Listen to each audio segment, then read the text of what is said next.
नमस्कार, नमस्कार my dear friends. आपका दिन शुभ हो, आपका दिन मंगलमय हो।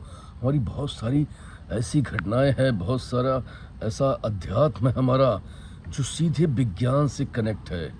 वो देखने में लगता है कि बड़ा चमत्कार है, बड़ी चीज़ें हैं, लेकिन वो हमारे किसी भी चीज़ में हमारे जो भी परंपराएँ हैं, जो भी रीत-रिवाज हैं और जितने भी प्रकार की हमारी जीवन शैली है, इस शैली पूरी की पूरी वैज्ञानिक शैली है, वैज्ञानिक रूप से प्रूव्ड है। ये हमारा टोटल आध्यात्मिक विज्ञान है, स्पिरिचुअल साइंस है ये।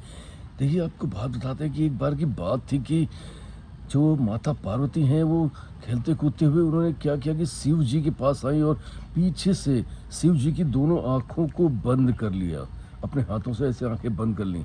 जैसे ही शिव जी की आँखें बंद हुई, पूरे संसार में अंधकार छा गया, मानो सूर्य का कोई अस्तित्व ही नहीं था। पूरा संसार जो है एकदम डार्क। लोगों में खलबली मच गई, कौतूहल मच गया, लोग इधर-उधर भागने लगे, कुछ समझ नहीं आया अचानक ये ऐसा क्या हो गया है? स्थितियाँ बड़ी बेकाबू सी होने लगीं। तब जाकर के शिव जी ने अपने ज्योति पुंज को, जो मस्तक के बीच में था, उसको जागृत किया, जिसको आप सब तीसरी आँख के नाम से जानते हैं। दोस्तों, ये तीसरी आँख जो है, ये भी पूरी तरीके से वैज्ञानिक है, क्योंकि जो मनुष्य है, पुराने ऋषि मुनि हमारे लोग इस सारी चीज़ों को जानते थे। आपके शरीर के अंदर बहुत सारी चीज़ें हैं, जैसे ये जो एक मस्तक में बीच में यहाँ पर एक पीनियन ग्रंथि होती है। ये ग्रंथि बहुत सुप्ता अवस्था में रहती है और इसे जो है जागृत करना होता है, और जो इसे जागृत कर लेता है, जब ये जागृत हो जाती है तो इससे एक स्राव होता है, जिस स्राव से आपका दिमाग जो है वो पूरी तरीके से खुल जाता है। बहुत कुछ खुल जाता है और बहुत कुछ अलौकिक चीज़ों का आपको ज्ञान होना शुरू हो जाता है। यही जो है तीसरी आँख के रूप में जाना जाता है। तो मित्रों, हम पूरे बहुत सारे हमारे अंदर अपने ऐसी वस्तुएं हैं, बस हमको जागृत करने की देर है।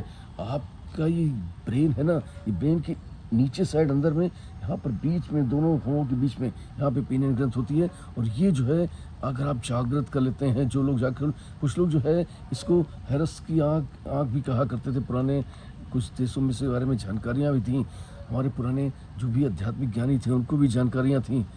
दोस्तों, अगर इसको आप जागृत कर लेते हैं तो आप समझिए कि बहुत सारी आध्यात्मिक अलौकिक शक्तियाँ अपने आप आपके अंदर आना शुरू हो जाती हैं, क्योंकि आपका ब्रेन खुल चुका होता है। आपके ब्रेन में सब कुछ है। ये ब्रेन का निर्माण इसी ब्रह्मांड में हुआ है, इन्हीं पंचतत्वों से हुआ है, और इन्हीं पंचतत्वों से इस ब्रह्मांड का निर्माण हुआ है।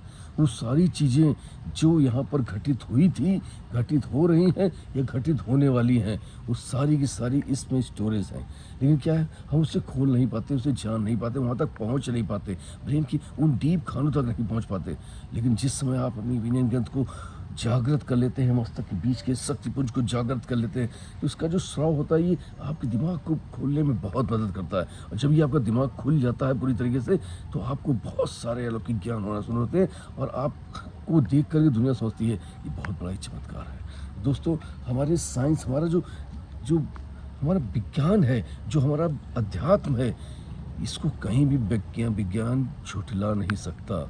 हर परंपरा कहीं ना कहीं साइंस से अटैच है। बहुत सारी, कोई भी परंपरा उठा लीजिए, कोई भी संस्कार उठा लीजिए, आपकी दिनचर्या में होने वाली हर चीज़ एक विज्ञान प्रूव करता है उसको। लेकिन हमारा देश सदियों से आध्यात्मिक देश रहा है, इसलिए उस बहुत सारी चीज़ों को ईश्वर से जोड़ करके भी किया गया है। आगे इस पर बातें करते रहेंगे आपसे। तब तक के लिए भगवान शिव की आराधना करिए और प्रयास करिए कि ध्यान में रहिए। आप जितना ध्यान में जाते हैं, उतना ही इस ब्रेन को बल मिलता है, इस आपकी पीनियन ग्रंथ को बल मिलता है, और जागृत होने का प्रयास करती है। आप ज़्यादा से ज़्यादा ध्यान की कोशिश करिए। सुबह शाम जो है, अगर आप ध्यान करते हैं तो निश्चित तौर पर आप आगे चलिए कि बहुत सारी भ्रांतियाँ तो आपकी दूर होती हैं, आपके ब्रेन का विकास भी होता है। Wish you all the best. Thank you very much everybody. I love you all. फिर मिलूंगा किसी प्यारी कहानी और थॉट के साथ या करंट बंदूक के साथ। आपके दोस्त यूज संजय।